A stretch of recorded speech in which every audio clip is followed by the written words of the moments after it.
We had an interesting discussion there about the the strategies that we might need to achieve the correct level of canopy cover in the poorer areas, the less well-off areas, to help them remain livable during the climate challenge of the future.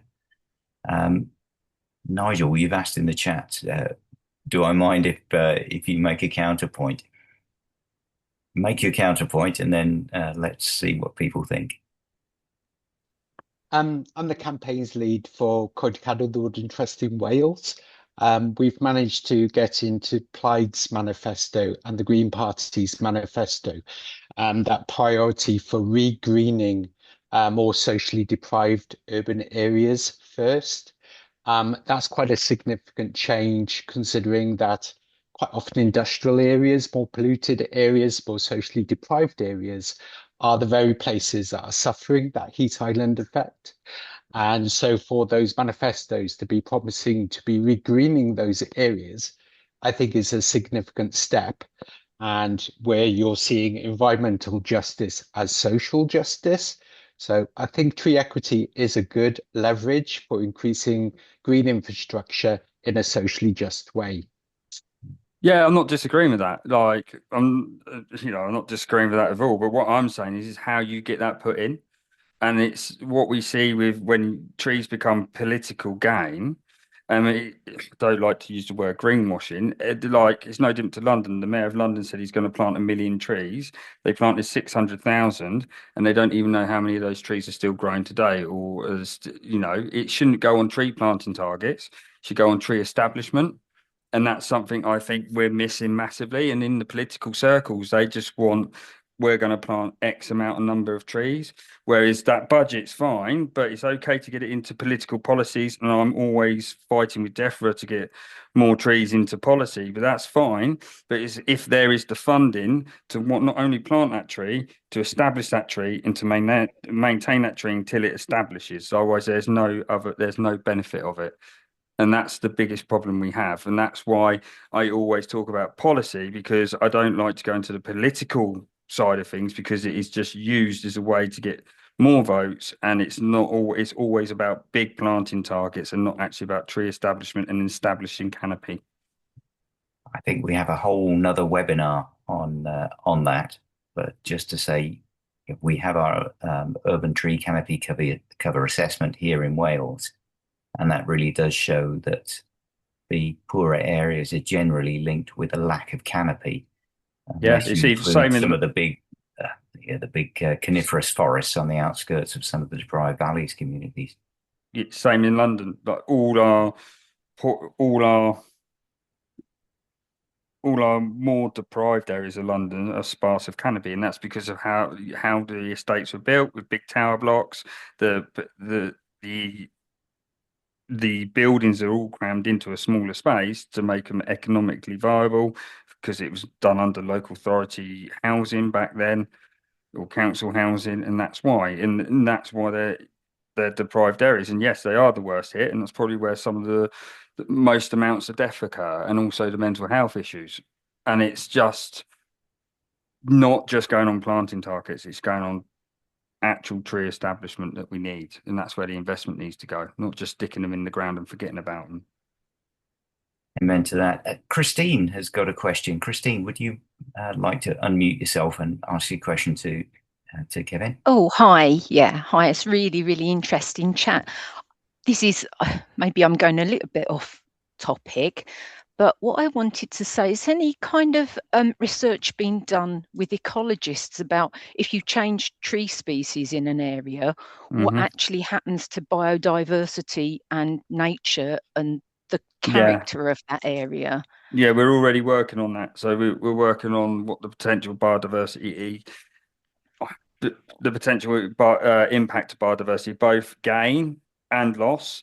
Some of these trees that we're looking at actually hold more biodiversity in some of the native trees. So it's not always a negative when we look at biodiversity. But yeah, Would that it is be, something we're looking at. oh, I'm sorry, would it be biodiversity that is common to the countries that you're looking at? Do you see? No, no, it could be native. like if with the pollination with the flowers, for instance, you can actually increase your biodiversity because you've got different trees that flower at different times, which is then a different increased pollen resource for pollinators. So there's lots to do. Oh, right. Okay, thank you. And But there that was, yeah, it's going to be out in TDAG, so Tree Design Action Group. That was paid for by them, so that will be out soon. Oh, that's interesting. Thank you. and as a general point, the Royal Horticultural Society did some very, very interesting work a few years ago, looking at plants for pollinators, and they discovered that uh, closely related plants from, in this case, Europe and the Mediterranean, were almost as good for biodiversity, both for pollinators and for the things that ate the plants, as Mm, the British plants. So mm. yeah, this was looking at garden plants, but Yeah. I guess we've got to get our heads around the idea that the British climate is going to change massively, and we've got to ask ourselves, what's going to survive and where. And if we stick to this suite of species that managed to make it across the channel um, before before it became filled with water, then what are the consequences in a climate challenged future? I'll leave that one hanging, and uh, I'll go to Olwen, who hasn't had the chance to speak yet. Olwen, would you like to unmute yourself and ask your question? Yeah, that's okay. Sorry, Pete. I was trying to find my hand and I couldn't find it. Um, yeah, no, I do tend to think what I've said actually, well, it's a question really, but that in a lot of poorer areas, that it's the lack of space, and this is something we come across a lot as well as landscape architects in new development, where we're fighting to get enough space for Yeah, trees to be properly established, as you're saying. So there's just not sufficient room with all the utilities and everything is sort of crammed in. Even the gardens are tiny, so it's really difficult to get large growing sized trees into new things, but also into areas where you've got dense terrace housing and things like that.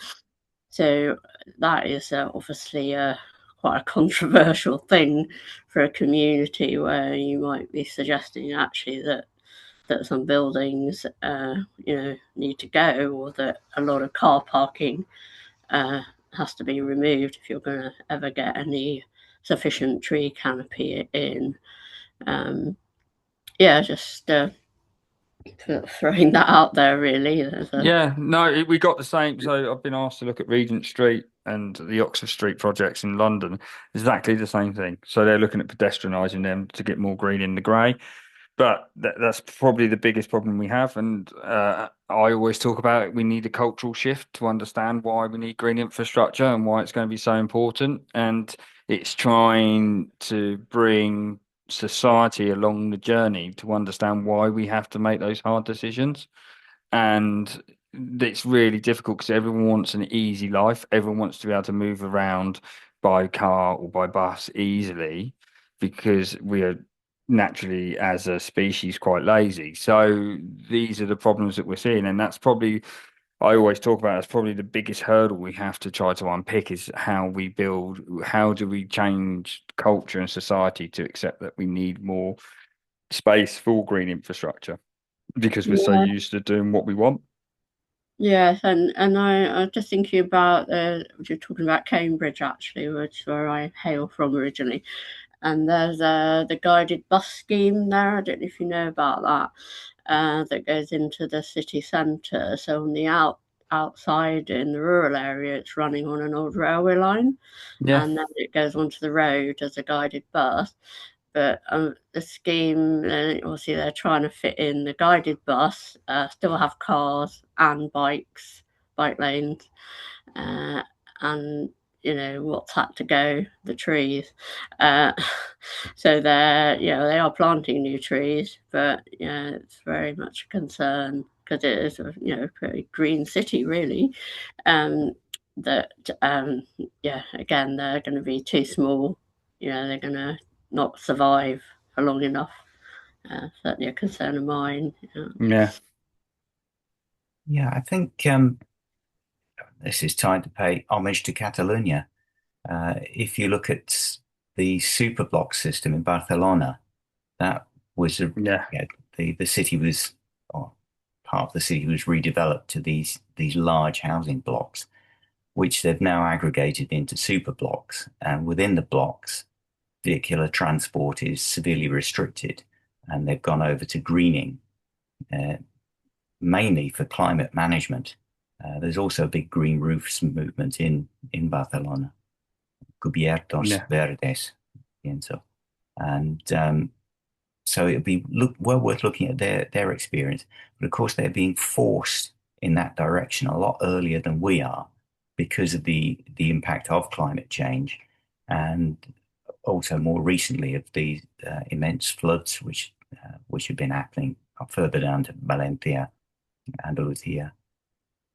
So I think it behoves the United Kingdom to look very carefully at what's happening in other parts of Europe and see that as, what's coming down the tunnel towards us, and then start making these difficult decisions. But Yeah, and enough definitely of my seeing manifesto. what's worked and what hasn't worked. Yeah, definitely. Yeah. Exactly. I think we're going to be forced to doing these things. Um, and yeah, Nigel made. I think Mark had a question about tree maintenance, or, or maintenance and establishment. Mark, if you'd like to unmute yourself. Yeah, hi. It wasn't so much a question, just I suppose an observation agreement with Kevin. Being involved with tree planting in a local authority, and particularly where we have grant funding pressures and various other bits and pieces, grant target numbers for tree planting is absurd with no support for establishment and aftercare. And I noticed Nigel also made a point about it, essentially the effectiveness or the importance of involving communities. Well, again, involving communities takes time and takes resource. It's not something that that happens overnight. We need a huge investment in community engagement, tree planting, tree care, and it's just not there. No, it's tree not. planting targets are just nuts. And I think we also have this huge cultural problem: is that everybody loves a tree, except for the one that's outside their house. So their house, yeah. Yeah. And these bloody carpet lawns and God knows what, trees dropping leaves, and but scary trees that are too tall. I mean, it's just we have a huge cultural problem with trees. And I sympathise with Olwyn as well. Trying to we deal with a lot of new estates, and trees are planted in really suboptimal locations, which are going to cause problems later because of the restrictions and the constraints around these developments. And it just is a headache for local authorities to manage. Yeah, I totally agree with all that, and that's the problem we see, and that's why it needs policy change, and that's why we try our best to try and, as much as I hate going into government and talking, that's why I try to do that with like the environmental committee, because they're just not listening and they're not aware of any of these things, and it's probably the biggest problem we have to try to unpick, as well as the skill shortage. I don't want to go on about that now because that's a whole session on its own, but the lack of knowledge in horticultural skills in order to plant and establish a tree is massive now, and we need more training providers to start doing that, and it's just so sad at the moment, and it just takes the whole industry to work together to try and get this back to where it needs to be honest. Yeah, I agree 100% with the skill shortage as well. Massive deficit. Yeah, it's incredible. It's a scary deficit, to be honest. We've done quite a huge roundup. We've travelled from the steppes of the Caucasus to Barcelona and central United States, and we've come back to the need for a greater understanding of urban trees, the ecosystem services that they provide, and the desperate need for those ecosystem services that are going to come into the future. Mark's just asked if we can have links to the research papers that you mentioned in your talk. Yeah, I can do that. Yeah, Brilliant. If I you can do that email them later. to me, then Yeah. I'll email this afternoon with the links to the recordings, and I'll Yeah, put I can do the that. links to the papers in there as well. That's fine. I was just wondering if you'd like to leave us with any thoughts about, well, firstly, if you could bring up I think it was the Copernicus map of the United Kingdom, because there's some quite nasty brown areas around Cardiff, Newport, and Wrexham I saw on that one. Yeah, And the I suppose microclimates of those cities, I and suppose leave us with some thought about how, what would be the first steps that we could take in those cities to look at the trees that are going to survive there in this climate challenge future that we face.